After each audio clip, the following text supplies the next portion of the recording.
Muchas gracias por estar aquí en esta mesa. Es una mesa que trata sobre el trabajo de investigación del instituto. El segundo trabajo lo va a presentar el doctor Rodrigo Marín Navarrete. Él es investigador en Ciencias Médicas pertenece al Sistema Nacional de Investigadores y él es jefe de la Unidad de Ensayos Clínicos en Adicciones y Salud Mental del Instituto. Ya su colaboración en el campo de la medicina dual, de estos trastornos que tuvimos una exposición tan interesante en la mesa anterior, fueron ya reconocidos por nuestro ponente, y él nos va a hablar ahora de los 10 años de la creación de la Unidad de Ensayos Clínicos. Muchas gracias, Rodrigo. Muchas gracias, doctora. Ok. Pues muchas gracias a todos los presentes. Yo tengo la oportunidad en esta ocasión de hablar de la Unidad de Ensayos Clínicos, la unidad que actualmente tengo la oportunidad de coordinar, ¿no?, y dirigir, pero la realidad es que es un proyecto. La unidad empezó como un proyecto, ahora ya es una unidad que muy productiva, ahorita veremos, pero en su momento fue realmente un proyecto, y ahorita les voy a contar un poquito la historia. Si me permite la audiencia, voy a leerlo porque el tiempo es corto, que tenemos todos los ponentes. Entonces, la siguiente, por favor. Los trastornos afectivos y de la ansiedad y por consumo de sustancias de abuso como alcohol, tabaco y otras drogas forman parte de los 10 padecimientos que presentan mayor impacto en salud pública y mayor carga de enfermedad a nivel global. Tal demanda de atención requiere la optimización de la respuesta pública en materia de políticas y programas de prevención y tratamiento de los trastornos mentales. Ante este escenario es prioritario responder a las necesidades de las personas afectadas y a las necesidades de la política pública en materia de salud mental. Asimismo, existe evidencia suficiente que demuestra que la implementación de políticas y programas de prevención y tratamiento basados en los hallazgos de la ciencia son más costo efectivos que los que no lo son, que los que están basados más bien en la creencia o en la inspiración, ya que facilitan también el proceso de traslación de la evidencia a escenarios reales de tratamiento, una vez que están basados en evidencia científica. Además que incrementan tanto la efectividad como la eficacia de los tratamientos y coadyuvan al ejercicio más asertivo y estratégico de los recursos y fondos públicos. La siguiente, por favor. En respuesta a esta necesidad, el Instituto Nacional de Psiquiatría en el 2010 inició un proyecto para implementar una unidad de investigación clínica en adicciones y salud mental bajo la tutoría y guía de mi mentora, la doctora María Elena Medina Mora, en ese momento directora de nuestro instituto, y la coordinación de un servidor. Este proyecto tuvo por objetivo la creación de una unidad de investigación que se apegara a los altos estándares metodológicos, tanto nacionales como internacionales, particularmente para el desarrollo de evidencia científica en el desarrollo de intervenciones y estrategias de evaluación con base en evidencia científica, y que respondiera a las necesidades de los pacientes con trastornos adictivos y otros trastornos mentales, particularmente en estos trastornos comórbidos de los que hemos estado escuchando durante la mañana. Con esta meta, los productos resultantes de la investigación realizada, tanto intervenciones, modelos, algoritmos e instrumentos que se generaran como producto de la investigación del instituto, pudieran ser transferibles a escenarios reales de tratamiento como herramientas de alto valor clínico y pragmático. La siguiente, por favor. Para tal propósito, pues obtuvimos un financiamiento. Existió la oportunidad en ese momento de conseguir un financiamiento a través del Departamento de Estado de los Estados Unidos, a través de una colaboración binacional que en ese entonces fue nombrada Iniciativa Mérida, la recordarán muchos de nosotros, y este recurso permitió la implementación de un proyecto de transferencia tecnológica de la red de ensayos clínicos del Instituto Nacional de Psiquiatría a través de su nodo de investigación de de la red de ensayos clínicos, no del Nacional de Psiquiatría, sino del Instituto Nacional de Sustancias de Abuso de los Estados Unidos, a través de uno de sus 13 nodos que está con sede en la Universidad de Miami, que es el Florida Node Alliance. Y el equipo de este nodo, que estaba liderado por el doctor José Shaposnik y la doctora Viviana Origian, fungieron como mentores, y el equipo joven que se integró aquí en el Nacional de Psiquiatría, dirigidos y guiados por la doctora Medina Mora, pues fuimos los mentís, fuimos los mentoreados. Busqué la palabra y sí existe mentoreado, pero está más bonito decir tutoreado. El proceso de transferencia tecnológica como ya dije, fue dirigido por el nodo de los Estados Unidos. Y bueno, este proceso de transferencia se focalizó en el desarrollo de conocimientos, habilidades y aptitudes sobre métodos y procedimientos estandarizados para implementación de ensayos clínicos controlados aleatorizados, acrónimo de ECA, con la finalidad de validar y desarrollar intervenciones conductuales y farmacológicas y mixtas bajo el estándar de oro metodológico de la evidencia en medicina, que son los ensayos clínicos. Lo anterior con el propósito de garantizar la veracidad de la evidencia con un potencial de ser implementados en entornos reales de tratamiento. Este proceso de transferencia tecnológica derivó en esta unidad que les presento hoy, y su desarrollo en estos casi 10 años, con una estructura organizacional integrada, pues una jefatura, un coordinador de proyectos, un administrador, administrador y analista de bases de datos, supervisor clínica, un equipo de control de calidad para garantizar la integridad de los datos, etcétera. Aunado a esta misión de cubrir los siguientes objetivos, la siguiente, por favor, pues se establecieron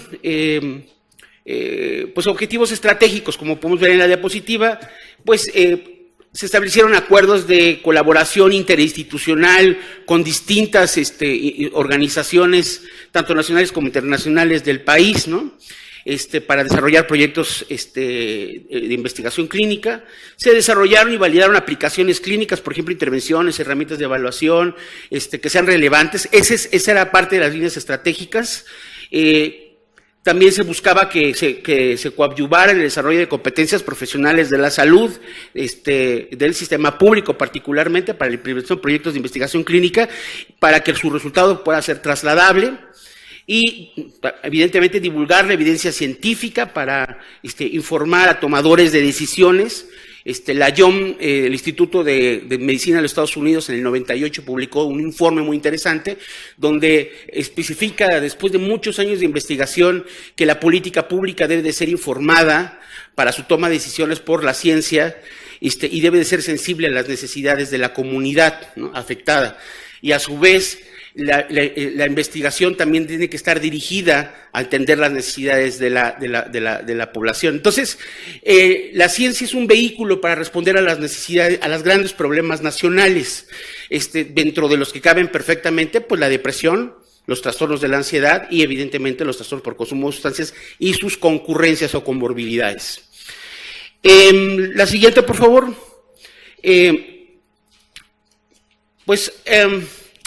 Uno de los principales retos que se enfrentó la unidad de ensayos clínicos fue la integración de una red de colaboración interinstitucional. Entonces, ahí pues echamos mano de amigos, de conocidos, de gente de alta talla en el tema de la atención, la prevención y la investigación en el campo de las adicciones y la salud mental.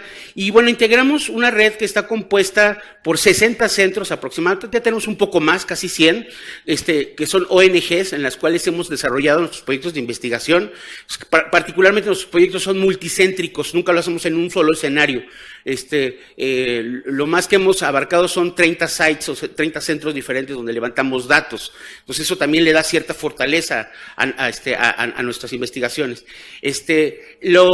Evidentemente, centros de integración juvenil, aquí tenemos presente al doctor Ricardo Sánchez Huesca, que fue vital, ¿no?, su apoyo. Gracias por creer en mí en ese momento, Ricardo, porque sin la ayuda de Ricardo y evidentemente de la maestra Carmen Fernández no hubiese sido posible lograrlo, porque había que integrar no solamente el Instituto de Investigación con apoyo, ¿no?, y colaboración activa en el proceso de investigación de centros de integración juvenil, sino también con algunos consejos estatales. Entonces, fue un reto grande hacer un estudio, un ensayo clínico multicéntrico, pero el cual hoy les podemos decir que pues sacamos palomita. Los procesos los hicimos como nos los marcaban los estándares internacionales de los Estados Unidos. Tiempo después empezamos también con colaboraciones con CENSIDA, ¿no?, el Consejo Nacional para la Prevención del VIH-Sida, con los que mantenemos una relación muy cercana para distintos temas. Ahorita verán cuáles y cómo se asocia este tema de alta necesidad nacional al tema de adicción y salud mental. El Instituto para Atención y Prevención de las Adicciones de la Ciudad de México, el IAPA, no sé si hay alguien presente del IAPA, pero también les agradecemos mucho todo el apoyo que durante estos casi 10 años nos han brindado para desarrollar investigación. El Instituto Mexiquense contra las Adicciones, el IMCA, y evidentemente consejos estatales, particularmente de la zona centro del país, Puebla, Querétaro, Hidalgo, Morelos, etcétera. La siguiente, por favor. Adicionalmente, pues hubo que también hacer alianzas estratégicas porque pues no lo sabemos todos y con universidades. Y dentro de las universidades pues hay nacionales e internacionales. Entonces, pues evidentemente con nuestra casa magna de estudios, que es la Universidad Nacional Autónoma de México, la Universidad Iberoamericana, la Universidad de Miami, la Sociedad Española de Patología Dual, la World Association on Dual Disorders, que es una sociedad médica, que está aquí el vicepresidente fundador de esa sociedad, y el presidente fundador de la Sociedad Española, que es el doctor Serman, y con el Instituto de Investigación del Hospital del Mar, que desarrollamos una aplicación para hacer detección en patología dual. Evidentemente formamos parte, después de este proceso de traslación, somos uno de los nodos de investigación. La unidad de ensayos clínicos es uno de los nodos de investigación del Florida Node Alliance. Pertenecemos a la red que, por cierto, nos toca renovar nuestro acuerdo, nuestra colaboración. Se lo comparto al doctor Madrigal aquí en público, a ver si nos da la anuencia para continuar como siendo parte del nodo. Y la siguiente, por favor.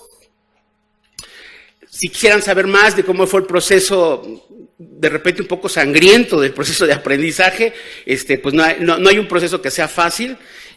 Pues fue este artículo que lo publicamos en la revista de la OPS, que precisamente narra todo el proceso de transferencia de tecnología. La siguiente, por favor.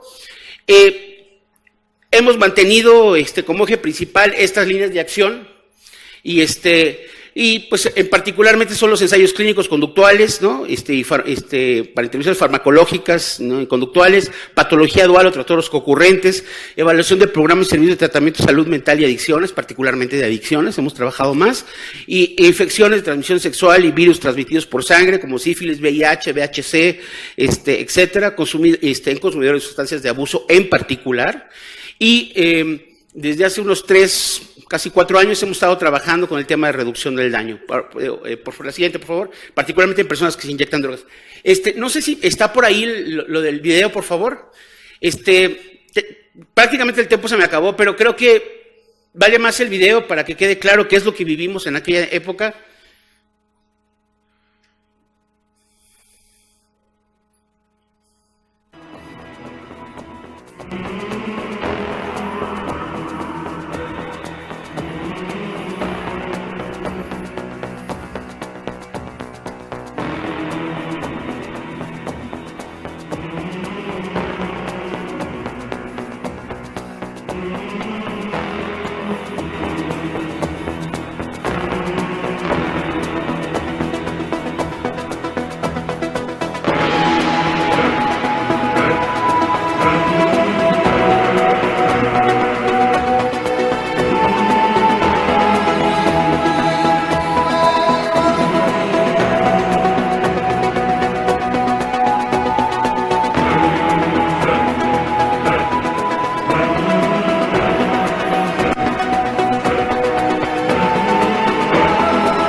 el video es un poquito más largo, ya por motivos de tiempo.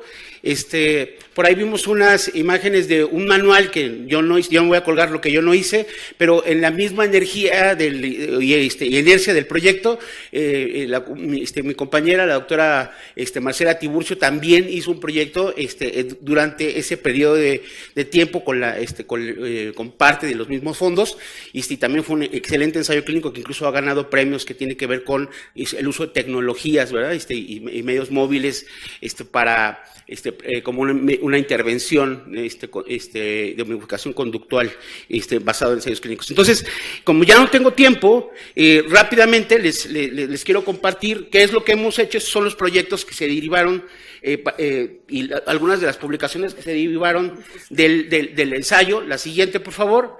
Estos son los que hemos trabajado, algunos que hemos trabajado después de que se inauguró la unidad de ensayos clínicos.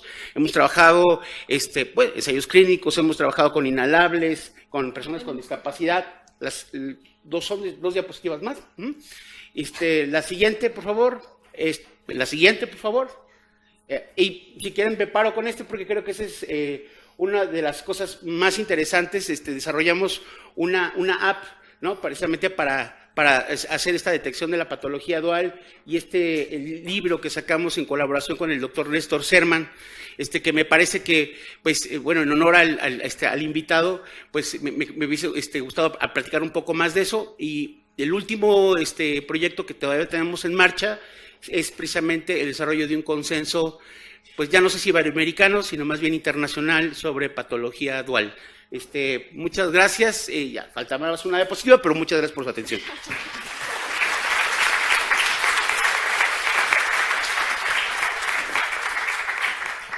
Muchas gracias, Rodrigo. Ahora le voy a pedir a nuestro siguiente ponente, el doctor Edén Sánchez, que pase a dar su trabajo sobre criterios de dominio para la investigación en el estudio del control de consumo de alcohol. Voy a ser muy breve en su presentación, pero me da mucho gusto que él esté aquí con nosotros porque es un médico cirujano egresado de la Facultad de Medicina y con especialidad de psiquiatría aquí con nosotros, y es uno de los investigadores que hacen clínica y son investigadores, son miembros del SNI y forman parte de este grupo de personas que se han incorporado a la investigación, y hoy vamos a ver sus resultados. Muchísimas gracias. Al contrario, muchísimas gracias, doctora. Voy a ir un poco breve, supongo que tenemos alrededor de 10 minutos para la presentación, ¿cierto? Pues ¿Okay? es lo que te dejo. Esto sí. para poder dar tiempo a mis compañeras. Yo, la verdad, nada más brevemente quiero decir que me da mucho gusto estar aquí en compañía de estos investigadores que son personas que he admirado desde que llegué aquí a la institución, y bueno, sin duda el equipo de ellos, junto con el doctor Cruz y el equipo de laboratorio de genética molecular, pues han sido un incentivo para pues participar y seguir aprovechando las oportunidades del instituto, ¿no? Nuestro proyecto se llama Criterios de dominio para investigación en el estudio del control del consumo del alcohol, y tiene demasiado que ver con el proyecto con la medicina personalizada que platicó el doctor Néstor Serman más temprano en su ponencia, y tiene que ver justo con con las expectativas que tenemos de poder individualizar las preferencias del consumo y hacer planes de tratamiento personalizados. No voy a decir detalles sobre información epidemiológica, solo mencionar un detalle. Fíjense, todos ubicamos que del 100% de la población, solamente un porcentaje quizás alto tienen un consumo de alcohol, y sin embargo los porcentajes más bajos son personas que tienen consumo excesivo de alcohol, y un porcentaje todavía menor tienen consumos excesivos y recurrentes, ¿no?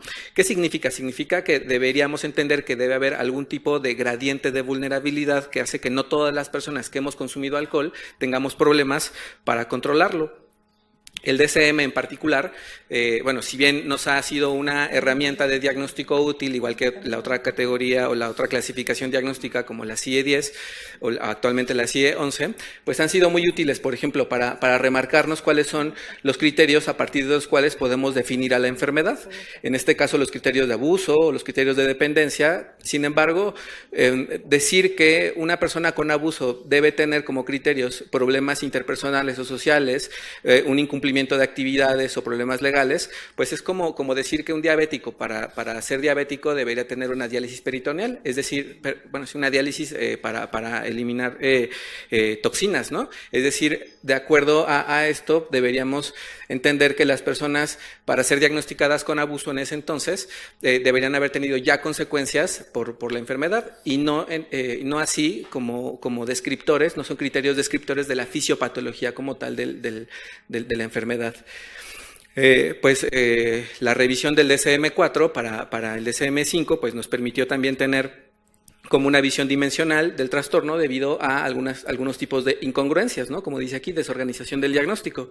Si nosotros veíamos que los criterios de abuso que entendíamos como una categoría menos grave que la categoría de dependencia y lo alineábamos de acuerdo al número de ocasiones que las personas consumen alcohol en una semana, pues veíamos que las personas que beben menos, pues son, los grupos, los criterios de dependencia se agrupan más en el lado de las personas que beben menos que de los que beben más, ¿no? Y entonces hay una incongruencia. Clínicamente tenemos esta parte que es evidente para todos nosotros y quizás socialmente también lo es, que las personas tienen una alta heterogeneidad en su forma de beber.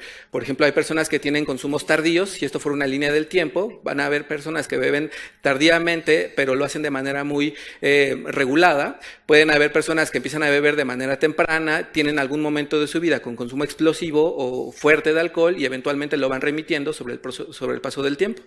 Pero también conocemos personas que pueden tener consumos explosivos intermitentes con periodos indefinidos que a lo mejor van a depender de alguna situación de estrés psicosocial o algo y entonces las personas tienen estas recurrencias del consumo excesivo. O pueden haber personas que tienen consumos excesivos a lo largo de la vida y eso los mete en problemas. En total, pues los criterios diagnósticos, si bien son útiles, pues vean esta reflexión del doctor Robert Spitzer, que fue el jefe de la revisión del DSM-3, que decía que la confiabilidad del diagnóstico en la práctica clínica, por clínicos que poseen criterios diferentes, que poseen grados diferentes de compromiso para utilizar los criterios, se desconoce, pero es probablemente baja, ¿no? Es decir, si los criterios en sí mismos no son estrictamente específicos, los médicos o los clínicos que no utilizan bien los criterios, pues hacen todavía el diagnóstico más inespecífico, ¿no?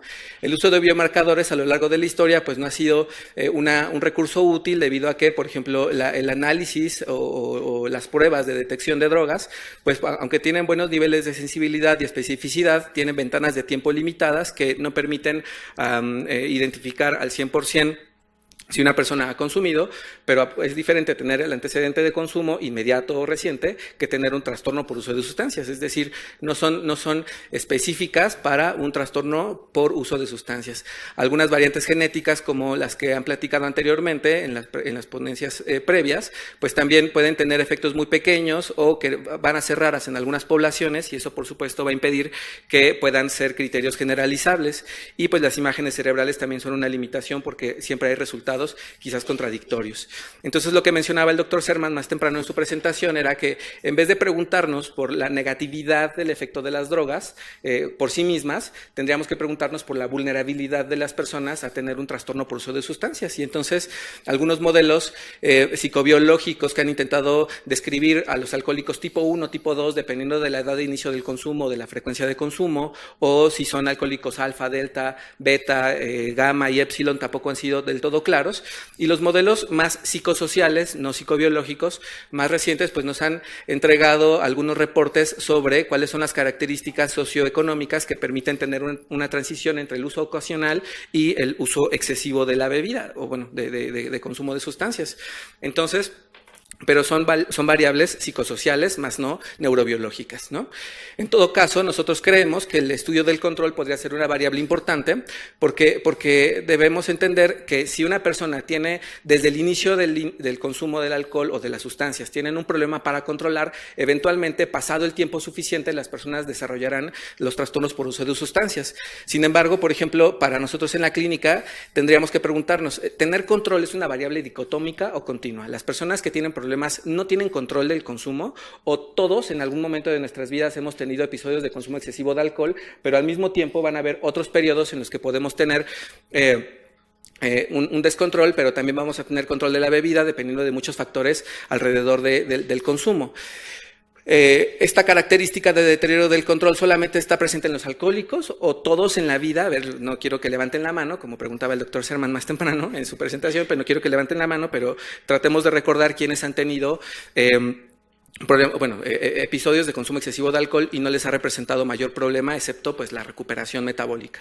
Y sin embargo, nosotros creemos que una variable imbrincada al control del consumo puede ser el craving. Recordemos que el craving es un rasgo psicobiológico que en este caso ilustramos con un rayito de color amarillo que puede inducir a la preferencia por el consumo como reforzamiento positivo, o eventualmente cuando hay un trastorno, se genera neuroadaptación, va a haber craving por la privación del consumo, ¿no? Entonces, ¿qué significa criterios de dominio para investigación? También, junto con las iniciativas que presentó el doctor Serman más temprano, es un modelo propuesto por el Instituto Nacional de Salud Mental de Estados Unidos como una alternativa para esos huecos que han quedado abiertos en la investigación resultado del uso de los criterios diagnósticos del DSM, ¿no? Si nosotros basamos la investigación en comparar casos contra controles, vamos a identificar fenotipos intermedios que no se van a ajustar claramente a los hallazgos neurobiológicos que se pueden tener a través de estudios genéticos o de imágenes cerebrales. Entonces, lo que proponen los criterios de dominio para investigación es utilizar un sistema dimensional que parta no del diagnóstico de la enfermedad por los síntomas, sino de un continuum en rasgos específicos para evaluar a partir de dónde las personas pueden tener empeoramiento del comportamiento y un probable diagnóstico, ¿de acuerdo? Para eso utiliza dominios, 5 dominios principales, actualmente son 6, ¿no? De valencia negativa, de valencia positiva, sistemas cognitivos, procesos sociales, activación, regulación, y otro de un dominio sensitivo. Y propone que se evalúen cada uno de estos dominios y sus constructos a través de unidades de análisis que pueden ir desde elementos básicos como los genes hasta elementos más complicados o de evaluación del comportamiento como paradigmas neuropsicológicos. Y entonces le proponen a los investigadores, pues en todas las áreas de la salud mental, en esquizofrenia, trastornos de la memoria, trastornos afectivos, trastornos de ansiedad, pues que nosotros elijamos el área que queremos estudiar y que tomemos algunos de los constructos y de los subconstructos de los 5 dominios y que hagamos una evaluación. Les voy a poner este ejemplo en el caso de la diabetes. La diabetes está definida por el nivel de glucosa, pero el nivel de glucosa no se regula solito, depende de la insulina, de la glucemia normal, y el valor de corte del nivel de glucosa depende de la aparición o de la probable aparición de complicaciones no neurovasculares, de complicaciones vasculares en sí mismas. Imagínense que ese modelo lo pudiéramos ocupar para el estudio del trastorno por uso de alcohol y que midiéramos a través del número de copas de consumo la aparición de complicaciones biopsicosociales y la relación del control del número de copas con el craving, con el reforzamiento positivo y el reforzamiento negativo. Entonces entenderíamos al trastorno por uso de alcohol, no por las consecuencias psicosociales, sino por las bases fisiopatológicas que lo expliquen. Esto es un poco como lo que mencionaba el doctor Serman.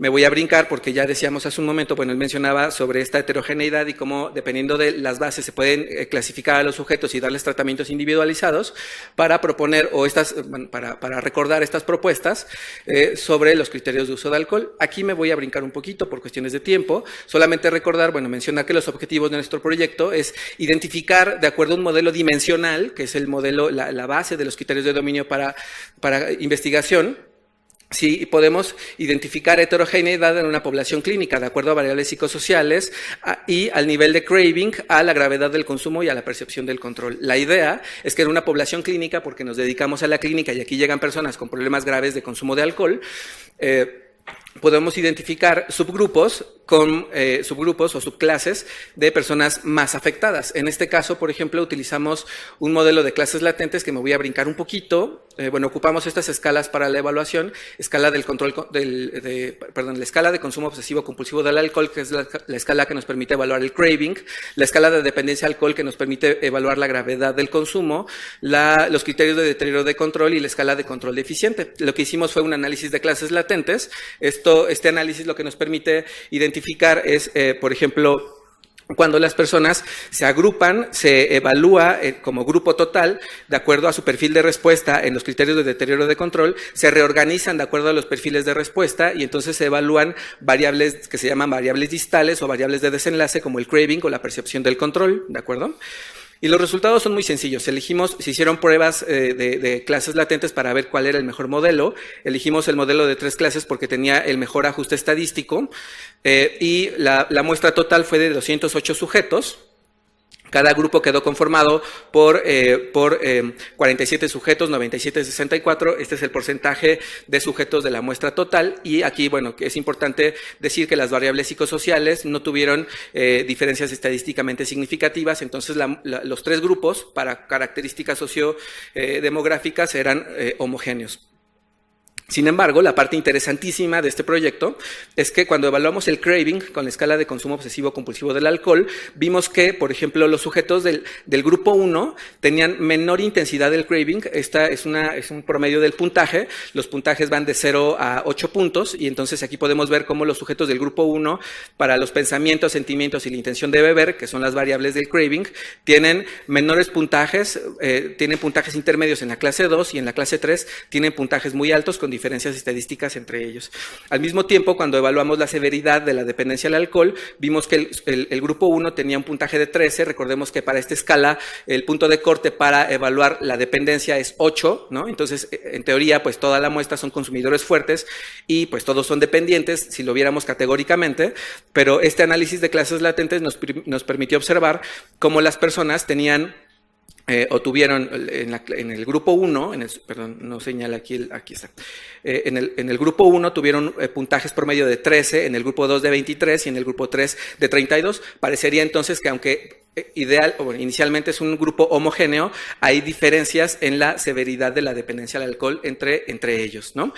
Y cuando evaluamos también la capacidad para controlar, pues vimos que los sujetos eran bebedores fuertes y que la frecuencia con las que las personas intentaban limitar, pues no tenía diferencias estadísticas. Significaba que las personas, o entendemos que significó, que las personas todos tuvieron la misma intención de reducir el consumo o de intentar controlar el consumo. Por eso no hay diferencias. Sin embargo, en la clase 1 los sujetos tuvieron menos ineficacia, los de la clase 2 tuvieron una ineficacia intermedia y los de la clase 3 tuvieron una peor ineficacia para controlar el consumo. Al mismo tiempo, tiene una relación esto con la percepción sobre su propia capacidad. Entonces vemos que los sujetos de la clase 1 tienen una percepción de mayor capacidad comparado con la clase 2 y con la clase 3. Nos quedan 2 minutos, solamente para terminar la presentación y la discusión. Bueno, es muy importante para nosotros este análisis porque nos permite identificar que el análisis de clases latentes nos ayudó a ver que hay severidad aún dentro de un grupo que inicialmente se consideró como un grupo homogéneo de bebedores fuertes, en el craving, en el deseo del consumo, en la gravedad del consumo, en la frecuencia con la que los sujetos tuvieron éxito y percepción de la eficacia para lograrlo. Nosotros creemos que si hubiéramos hubiéramos clasificado a estos sujetos solamente como dependientes al alcohol y no hubiéramos tratado de desenmarañar las características individuales de los sujetos, no hubiéramos encontrado estas diferencias. Por otro lado, nosotros creemos, como análisis de esta información, que el trastorno por uso de alcohol, igual que los demás trastornos por uso de sustancias, deben incluir en su definición a los factores causales tanto como sea posible, en vez de utilizar criterios de cambios o consecuencias posteriores al inicio o al mantenimiento del consumo. Para llegar a este punto, nosotros sugerimos también que pues tenemos que comprender la influencia de muchos factores que subyacen al consumo excesivo del alcohol, ¿no? Es decir, abarcando un rango amplio de características. Por ejemplo, las características que ya mencionaba la doctora Milagros Méndez, interesantísimas sobre la respuesta opioide por el efecto de la bebida, de la exposición al alcohol en el modelo animal. Por otro lado, nosotros identificamos estos 3 subgrupos que pues inicialmente consideramos como bebedores homogéneos. Sin embargo, nosotros creemos que si hubiéramos tenido una muestra más amplia de bebedores menos intensos, de bebedores menos fuertes, y hubiéramos hecho el análisis de esta misma información, pudimos haber abarcado una mayor variabilidad de los comportamientos del consumo, sobre la sensibilidad al reforzamiento, sobre el control del consumo o sobre craving en etapas tempranas previo al desarrollo de la dependencia más grave, ¿no? Y finalmente, Bueno, como existe una gran diversidad clínica en el continuum de gravedad de consumo, desde bebedores muy ocasionales y de consumo muy controlado hasta bebedores excesivos y muy recurrentes, nosotros junto con otros investigadores, pues ya más contemporáneos, pues han sugerido que se deben incluir en modelos dimensionales como los modelos de criterios de dominio para investigación, otro tipo de variables como el control del consumo, la motivación inicial para beber, la percepción de las consecuencias relacionadas con el alcohol y bases neurobiológicas singulares. ¿De acuerdo? Pues muchísimas gracias por su atención.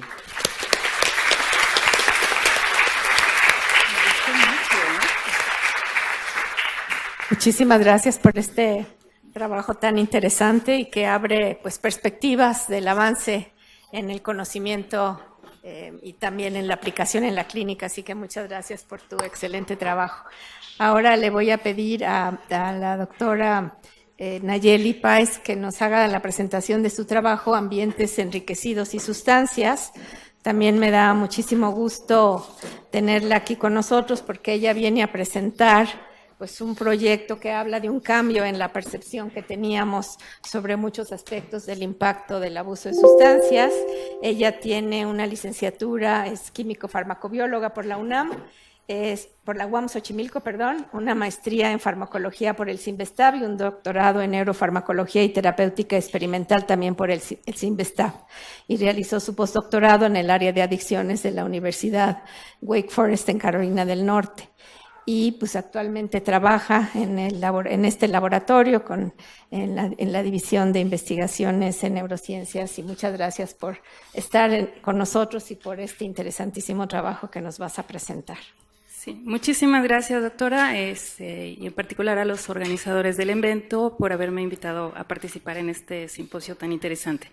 Bueno, les voy a platicar el trabajo que hemos estado desarrollando en el laboratorio respecto a ambientes enriquecidos. Si me pasan la otra, por favor. Bueno, el trabajo que desarrollamos en el laboratorio tiene justamente que ver con las sustancias inhalables adictivas y el trabajo que desarrollamos tiene que ver con la neurociencia básica. Realizamos modelos conductuales de diferentes tipos, pero en particular el trabajo que les voy a presentar tiene que ver con la adicción y la memoria y la evaluación que hemos hecho a nivel cerebral de algunos cambios farmacológicos y la química cerebral, pero todo esto con el fin de proponer estrategias de tratamiento que ayuden a revertir los efectos causados por las sustancias inhalables.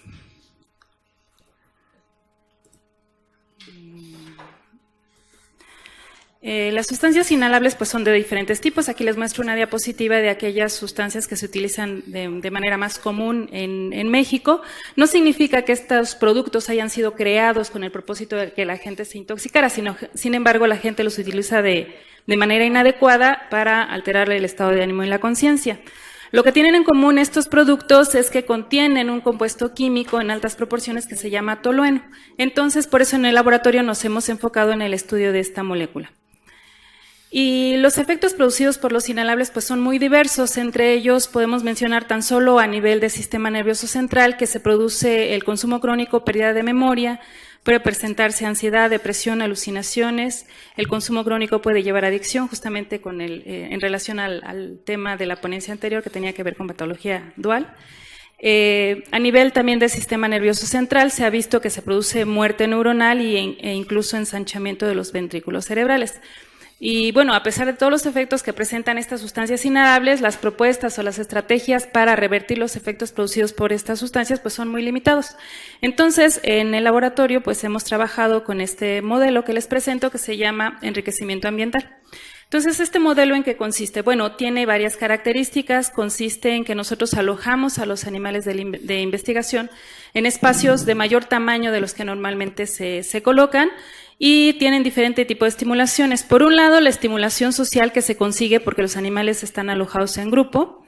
Después, la estimulación motora porque les colocamos ruedas de ejercicio voluntario, o sea, ellos pueden hacer ejercicio, subirse a las rueditas cuando ellos quieran. hay estimulación visual y cognitiva a través de los juguetes y túneles que les colocamos en estos ambientes.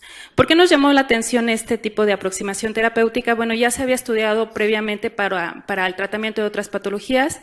Por ejemplo, a nivel preclínico se había ensayado en modelos de Alzheimer, enfermedad de Huntington y Parkinson, y se había encontrado que atenuaba los efectos sobre alteraciones en memoria y sobre problemas motores. Además, se tienen varias investigaciones sobre la prevención de adicción. Entonces, dado que los efectos producidos por los inhalables, como les mostré anteriormente, son diversos, pues nos pareció interesante evaluar esta estrategia en nuestro laboratorio. De tal manera que lo que nosotros hacemos, de manera resumida, es que nosotros exponemos a los animales en estos cilindros a las sustancias inhalables con la finalidad de inducir las diferentes patologías, pero después, una vez que tenemos estas respuestas, llevamos a cabo el tratamiento, que es bajo enriquecimiento ambiental, y el control, que va a ser el alojamiento estándar. Entonces, en la primera parte les muestro los datos que tenemos sobre conducta adictiva, y en este caso hicimos el estudio con el modelo de sensibilización conductual, que consiste en colocar a los animales, como les comentaba, en estos cilindros. Utilizamos ratones adolescentes porque la idea es simular lo que está pasando en la vida real, donde los usuarios más importantes de inhalables son los adolescentes, y hacemos la exposición a diferentes concentraciones de tolueno durante 30 minutos al día por 4 semanas. Nos interesa que la exposición sea crónica porque es pues lo que pasa con los usuarios inhalables, ¿verdad? Que es un consumo crónico. Y además la vía de administración también es importante porque aquí tratamos de simular también la vía normal por la que se utilizan los inhalables. Y entonces hacemos una evaluación de la actividad motriz. Entonces, este modelo tiene 2 fases, una primera fase de inducción y una fase de expresión. Y lo que se ha visto es que todas las drogas de abuso, independientemente del grupo farmacológico del que se trate, ya sean estimulantes, depresores, alucinógenos, de los que sean, cuando se administran de manera repetida, en ellos se observa un aumento progresivo en la actividad locomotriz. Esto en farmacología se llama sensibilización, y esto en contraste con animales a los que no son expuestos a ninguna sustancia, donde la actividad locomotriz se mantiene constante con el tiempo. Entonces, lo que se ha descrito en la literatura es que este proceso de sensibilización se mantiene o perdura en las vías que tienen que ver con la adicción, el sistema mesolímbico dopaminérgico, y entonces esta activación, después de que yo dejo pasar un tiempo, veo que nuevamente se presenta cuando yo administro una nueva dosis reto de la sustancia. Entonces aquí vemos cómo estos animales presentan un aumento en la actividad muy similar a lo que presentaban anteriormente. Y eso en comparación de un animal que nunca tuvo esa historia de exposición a la sustancia. Entonces nosotros simulamos este mismo protocolo, expusimos de manera crónica a nuestros animales al tolueno y aprovechamos este tiempo de esta pausa que se les da a los animales para en este momento dar el tratamiento con el enriquecimiento ambiental. Entonces, ¿qué es lo que observamos? Así como nosotros esperábamos, la administración repetida del tolueno produjo un aumento progresivo en la actividad locomotriz, mientras que los animales que no tuvieron exposición al tolueno, la actividad se mantuvo constante, lo que nos está indicando el potencial adictivo de esta sustancia. Cuando nos fuimos a evaluar la expresión de la sensibilización, ¿qué es lo que encontramos?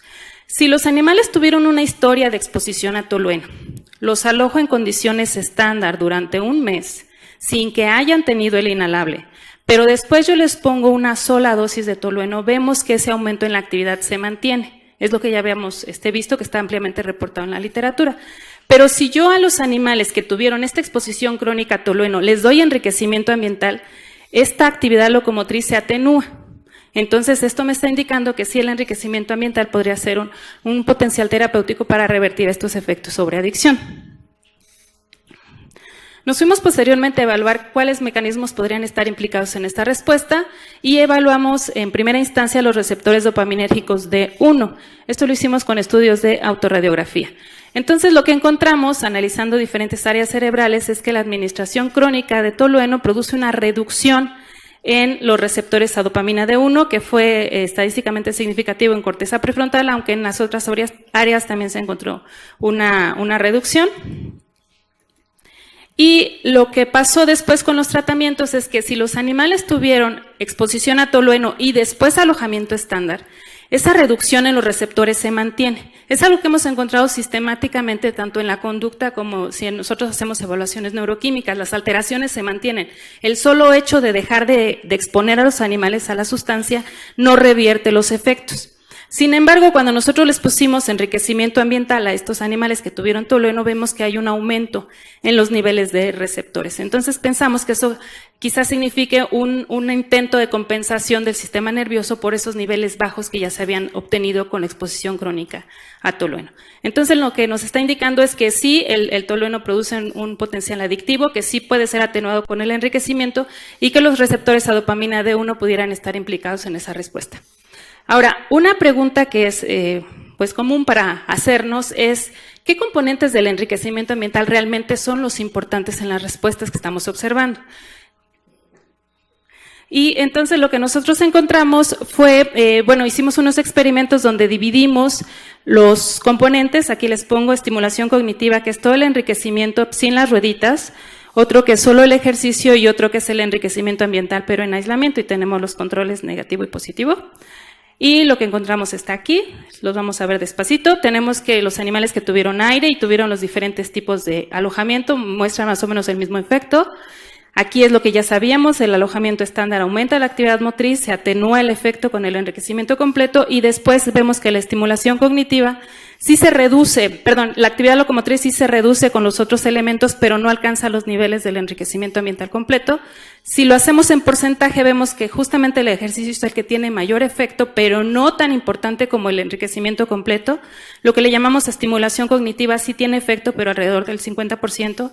Y lo que es aquí contundente, que nos llamó muchísimo la atención, es que el solo hecho de que los animales estén de manera individual, o sea, que carezcan de socialización, eso prácticamente aplana la respuesta. Lo que nos indica es que la socialización es un factor clave en aquellas terapias ambientales para tratar de revertir los efectos sobre adicción. Para el caso de la memoria utilizamos el modelo de reconocimiento de objetos nuevos, no se los voy a explicar mucho porque tengo poquito tiempo, pero vemos que sí los inhalables producen un deterioro en la memoria, el efecto se mantiene si los animales son alojados en condiciones estándar y se revierte por el enriquecimiento ambiental.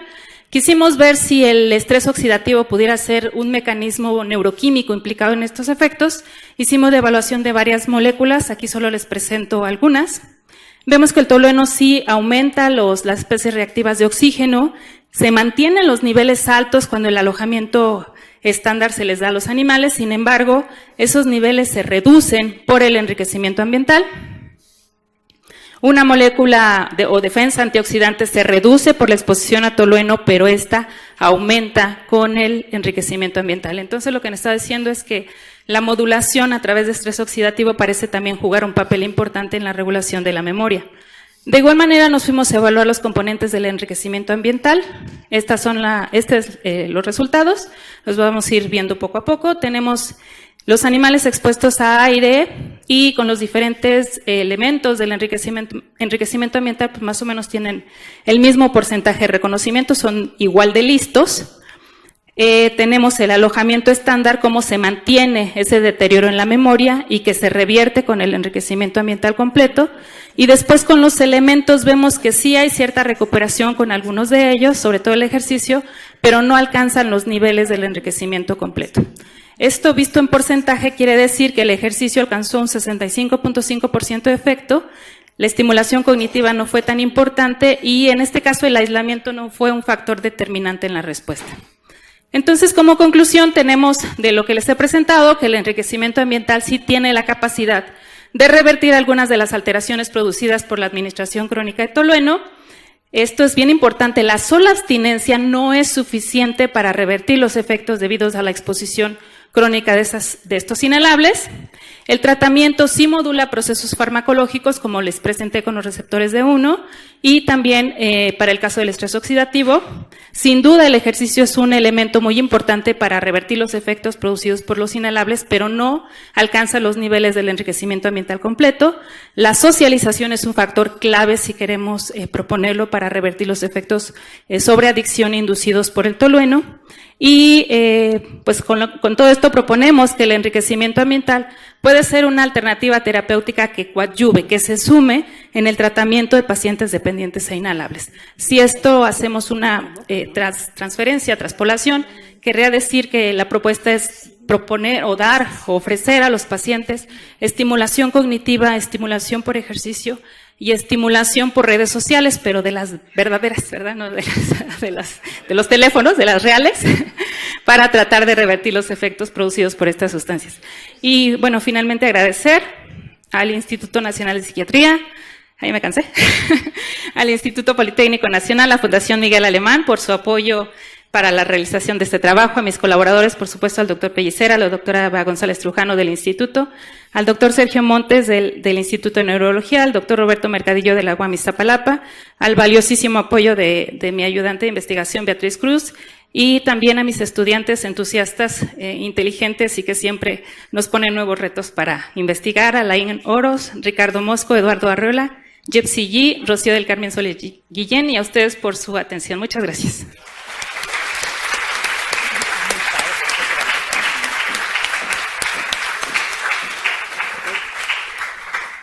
Muchísimas gracias por tu excelente trabajo y también por todas las esperanzas que nos traes. Tu trabajo ya ha inspirado a los investigadores sociales que están trabajando en esto en la comunidad. Y bueno, me encantó que te escogieran tu trabajo también para esta mesa.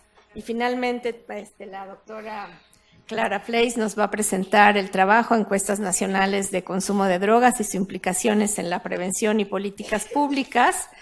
La doctora Fleis es investigadora de la Dirección de Investigaciones Epidemiológicas y Psicosociales y es también investigador nacional, como los otros miembros de esta mesa. Ha colaborado en muchas investigaciones, sobre todo, desde luego, en las encuestas, pero también en los estudios de la heroína y otros opioides en la frontera norte, que ha sido su último trabajo, y en medio pues tiene también una investigación muy rica. Muchas gracias por estar aquí. Gracias, doctora María Elena, y muchas gracias a todos por estar aquí.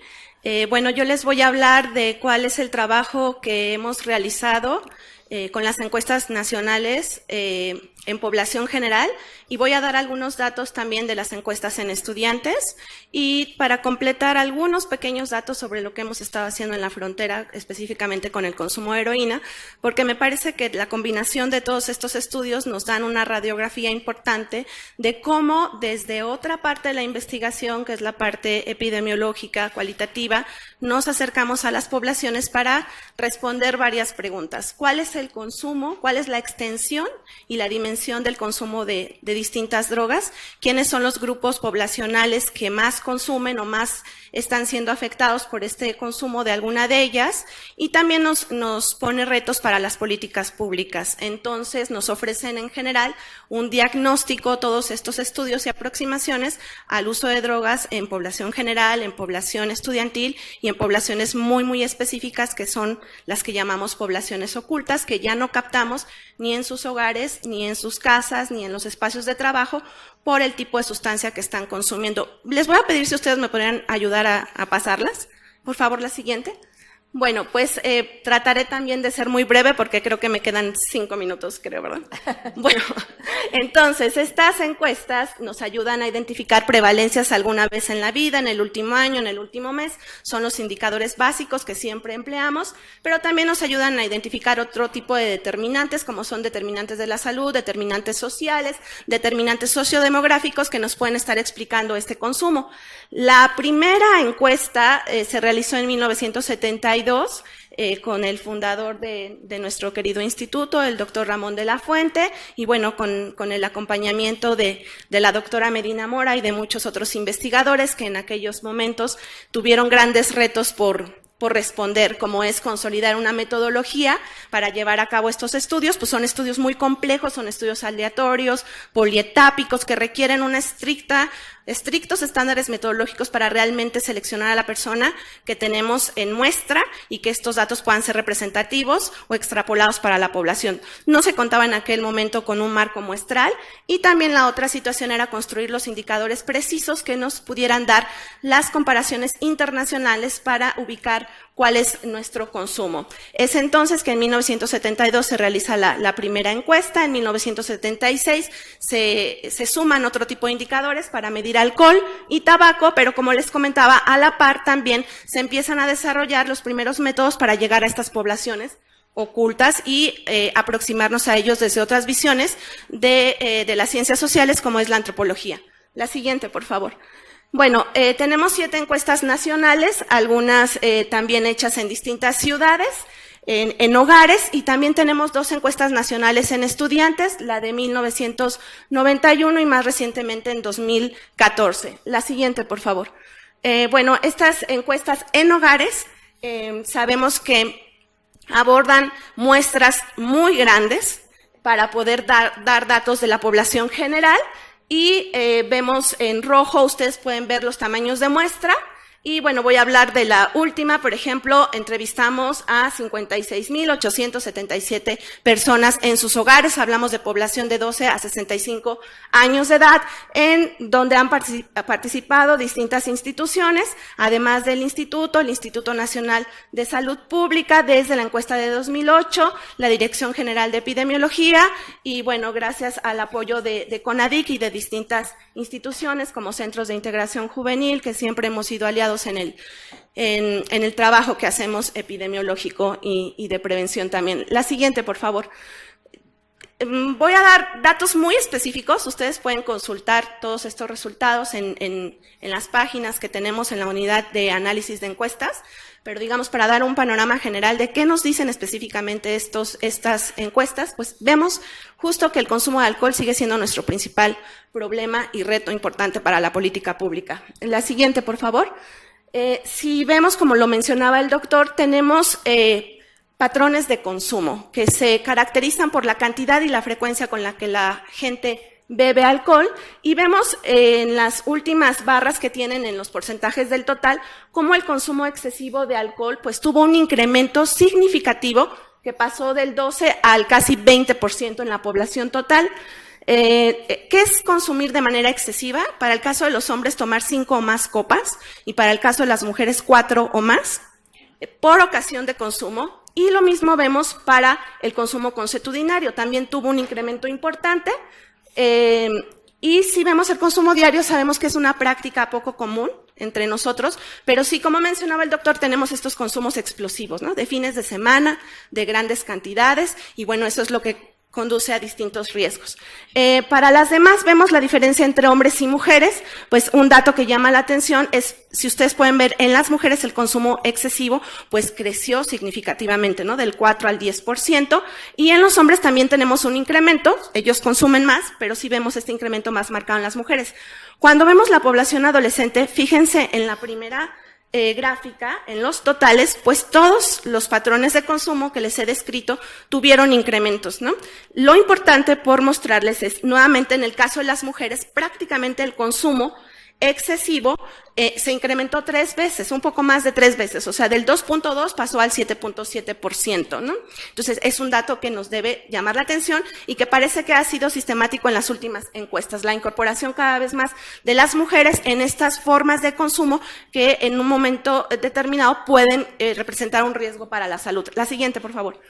Bueno, en cuanto al consumo per cápita de alcohol, que es este promedio con el cual la población consume, vemos que prácticamente es alrededor de 5 litros de consumo, y vemos principalmente que es mayor en los hombres este consumo, y si vemos por grupos de edad, vemos que este consumo per cápita se da principalmente en la corte de los 18 a los 29 años. Cuando vemos estos resultados por los distintos estados, pues identificamos a Aguascalientes con el consumo per cápita más alto, Jalisco y Nuevo León, ¿no? La siguiente, por favor. En cuanto al consumo de tabaco, ¿qué es lo que encontramos? Pues prácticamente se ha mantenido estable. Parece que todas las políticas dirigidas a la disminución han tenido un impacto importante. Creo que necesitamos seguir fortaleciendo estas medidas. La siguiente, por favor. Y lo que encontramos en la siguiente gráfica, y si no se las voy platicando, es que prácticamente el consumo se mantuvo. En los adolescentes hubo una reducción, pero en las mujeres tuvimos en los adolescentes hubo una reducción y en la población adulta un ligero incremento. ¿No está pasando? Sí. Ah, ya. Ok. Ok. Y entonces, sí, prácticamente ya la describí, dije que se sostuvo el consumo de alcohol, en la población adolescente hubo una reducción y en la población adulta un ligero incremento. La siguiente, por favor. Ahora, ¿qué es lo que pasa con el consumo de drogas? ¿Qué es lo que nos dicen estas encuestas? Bueno, que el consumo de marihuana sabemos que ha aumentado, también el consumo de inhalables, el consumo de cocaína tuvo repuntes importantes en los 90s, luego se estabilizó y vemos en la última encuesta de estudiantes un nuevo repunte de cocaína. Tenemos que hablar del consumo de cristal, del consumo de esta sustancia de tipo metanfetamínico, que es una de las principales que se está consumiendo a lo largo del país y sobre todo también en la frontera, con importante impacto en la salud porque combinan con otro tipo de sustancias y bueno, ahorita vamos a ver algunos datos. La siguiente, por favor. Miren, me voy a enfocar por el tiempo en esta gráfica que nos muestra las tendencias. Creo que una parte muy rica de las encuestas es que nos permiten ver estos cambios porque ustedes saben que el consumo de drogas y sus mercados pues tienen dinámicas constantes. Entonces vemos para el consumo de cualquier droga como si vemos desde 1989 a la última 2014, pues un crecimiento sostenido importante llegando al 23.5% de la población estudiantil, principalmente dado por la marihuana, lo vemos aquí. Es importante, interesante ver la parte de inhalables, ¿no? Como una de las drogas de preferencia entre la población estudiantil, lo cual nos está dando pautas súper importantes, ¿no? Que creo que las debemos de incorporar a los programas de prevención, pero también a nuestra vida diaria, ¿no? Como es el ejercicio, bien lo mencionabas, ¿no? Entonces, tenemos el crecimiento de inhalables, se sostiene y vemos una ligera reducción, pero sí vemos el crecimiento de la cocaína, que pasa del 5 al 5.6%. Otro tipo de drogas como el crack, también importante en la Ciudad de México, en alcaldías como Iztapalapa, tenemos una fuerte presencia de crack y vemos también un crecimiento. Heroína, pues es difícil, ya les decía, captar el consumo de heroína en este tipo de estudios. La siguiente, por favor. Y en cuanto a las edades de inicio, estos son datos de la Encuesta Nacional de Drogas en población general, pues miren, vemos que para el consumo de alcohol, pues prácticamente la edad de inicio se ha mantenido estable, o sea, alrededor de los 18 años, la población total, hombres y mujeres, empiezan a consumir alcohol, pero cuando vemos la edad de inicio para el consumo de otras drogas, sí vemos que ha bajado, es decir, la población empieza a consumir a edades más tempranas, si vemos 2002 a 2016, pues se redujo del 20.6 en años al 17.7. La siguiente, por favor. Entonces, ¿qué es lo que sucede cuando tenemos un inicio temprano? Pues miren, en esta siguiente diapositiva podemos ver que esto se relaciona con la mayor presencia de consumo de otro tipo de sustancias. Entonces, pues se las voy a ir contando. Bueno, ahí está. Entonces, quienes empiezan a consumir a los 10 años o antes, fíjense bien, les voy a pedir que vean la línea de hasta arriba en color azul fuerte. Quienes empiezan a edades tempranas en el consumo de alcohol tienen un 40, casi 39% de consumo de cualquier droga. Si vamos siguiendo la línea y vemos a aquellos que no beben, este porcentaje de consumo se reduce considerablemente, ¿no? Y lo mismo sucede con el tabaco. Quienes inician a edades tempranas en el consumo de tabaco, vemos a un 50% que consumen cualquier droga y vemos cómo decae la línea en la medida que no hay un consumo o se da a edades más tardías. La siguiente, por favor. Un dato importante que nos han dado las encuestas ha sido conocer la percepción de riesgo. Y aquí lo que nosotros vemos es que esta percepción de riesgo para el uso de marihuana, si ustedes ven la línea, pues ha caído. O sea, la población no ve tan riesgoso consumir marihuana y este resultado es muy interesante porque prácticamente se empalma ya con la percepción de riesgo que la población tiene hacia el consumo de alcohol y ustedes ven la tendencia hacia el incremento de marihuana, ¿no? Entonces, este dato es muy sugerente para analizar pues justo cómo la población está viendo el uso de marihuana con todas estas nuevas políticas que hay alrededor. La siguiente, por favor. La encuesta también nos permite identificar cuáles son los estados con mayor consumo de drogas. Solamente voy a decir, pues tenemos a Baja California con un problema importante, Quintana Roo y Jalisco, las ciudades fronterizas con problemáticas muy específicas. Tenemos la media nacional de consumo de cualquier droga que es del 10.3. Los estados rojos que acabo de decir son los que estarían por arriba de la media nacional, los que están en amarillo, los que están alrededor, y los verdes los que tienen un consumo inferior. La siguiente, por favor. Y bueno, como les comentaba, los datos sobre heroína pues nos están indicando en la ENCODAT que la heroína tuvo digamos, un ligero incremento que pasó del 0.1 al 0.2. ¿Esto qué significa? Que prácticamente en 30 de los 32 estados de la República estamos ya identificando casos de consumo de heroína que sigue focalizado en la frontera norte, pero estamos detectando esto. Y justamente CIJ, quienes atienden a la población, ya identifican a la heroína como droga de impacto en distintos estados. Por ejemplo, en primer lugar tenemos a Chihuahua, tenemos a Ciudad Juárez ahí, Baja California, pues tenemos a Tijuana, Morelos, Oaxaca, y todo esto me parece que también tiene que ver con toda la situación asociada a la producción, a toda la cadena, ¿no? De producción hasta consumo, que finalmente impacta de alguna u otra forma el consumo.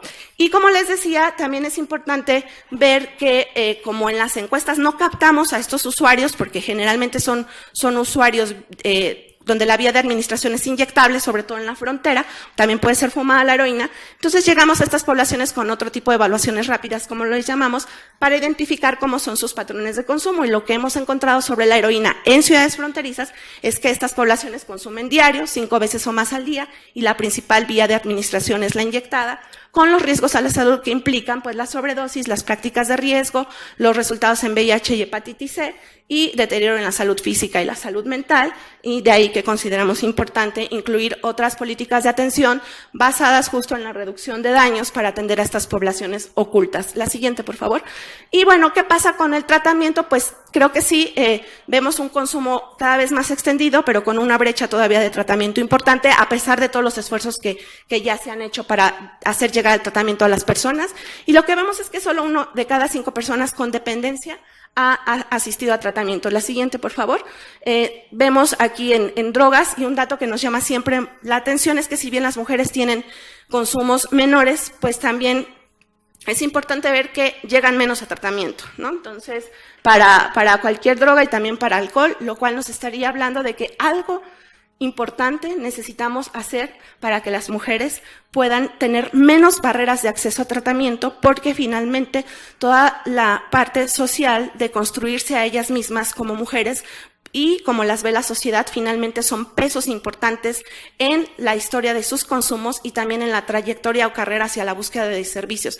Nosotros en el estudio de heroína, lo he comentado algunas veces, es que si encontramos mujeres en los centros de tratamiento, con menor frecuencia que los hombres, pero cuando andamos en las calles identificamos a mujeres que no llegan a los centros de tratamiento porque no tienen las condiciones, son otra su situación social para poder acceder a ellos, empezando porque son mamás, ¿no? Y porque tienen miedo incluso a que les quiten a sus hijos, ¿no? O sea, situaciones un poco dolorosas, por decirlo menos. La siguiente, por favor. Entonces, bueno, otra parte importante es no solamente decir cuáles son las prevalencias, cuáles son las tendencias, sino también construir modelos que nos puedan explicar cuáles son estos factores asociados, ¿no? De riesgo asociados. Y lo que encontramos, bueno, es que en la parte demográfica, pues ser hombre es un riesgo mayor, el contexto familiar también, algunas habilidades socioemocionales como la poca habilidad para mediar problemas o la poca tolerancia ante el fracaso, el consumo de drogas en el mejor amigo, ¿no? O la falta de percepción de riesgo, son algunos de los factores que hemos asociado con este consumo. La siguiente, por favor, ya voy a terminar. Lo que hay que fortalecer en la parte de tabaco, pues creo que hay muy buenas noticias, sobre todo hacia la regulación de los productos derivados de tabaco, como es el cigarro electrónico. Parece que COFEPRIS ya está tomando cartas en el asunto. Si esto ha disminuido el consumo de tabaco en general, pues hay que atender esta otra parte, este otro fenómeno que vemos cada día con más disponibilidad entre la población. En cuanto al alcohol, pues como decíamos, de tener estos patrones explosivos de consumo de fines de semana que traen sus consecuencias, pues la doctora María Elena Medina Mora ha sugerido siempre revisar esta política de impuestos, ¿no? Con medidas justo orientadas a que disminuya este consumo riesgoso. Y como les decía, pues sí, nos parece importante seguir trabajando en prevención, sin incorporar como esta visión de género, y trabajar también en la disponibilidad de tratamiento, ¿no? En la parte de drogas consideramos que se han hecho cosas importantísimas, pero sí queremos poner especial énfasis en que nos parece muy importante trabajar con la población, con los estudiantes, con la sociedad en general, con los tomadores de decisiones, porque es muy importante reducir el estigma entre la población hacia los consumidores de cualquier droga, ¿no? Y la discriminación hacia ellos, pasan por situaciones muy adversas y necesitamos o consideramos que se requieren políticas importantes para ello, porque de por sí ya están con su consumo y con todas las consecuencias, y a veces no llegan a tratamiento por el estigma, ¿no? Incrementar la percepción de riesgo, ya lo dijimos, y trabajar también en otras miradas hacia el consumo de drogas, como son los modelos en reducción de daños, sobre todo para aquellos usuarios que están consumiendo drogas precarias o drogas con un poder adictivo fuertísimo, y que a veces la abstinencia es compleja, ¿no? Pero sí podemos reducir sus riesgos. Todo esto desde un enfoque de salud y prevención, y bueno, trabajar en disminuir las barreras de acceso a tratamiento. Yo les agradezco mucho al equipo de la unidad de encuestas, al doctor Jorge Villatoro, que no pudo estar hoy con todos, sin embargo, pues todos estos también con la doctora Medina Mora y todos los que han participado a lo largo de los años en hacer estos estudios, pues me parece que aquí están los resultados de todo el trabajo que han hecho. Gracias a todo el equipo y gracias a todos ustedes.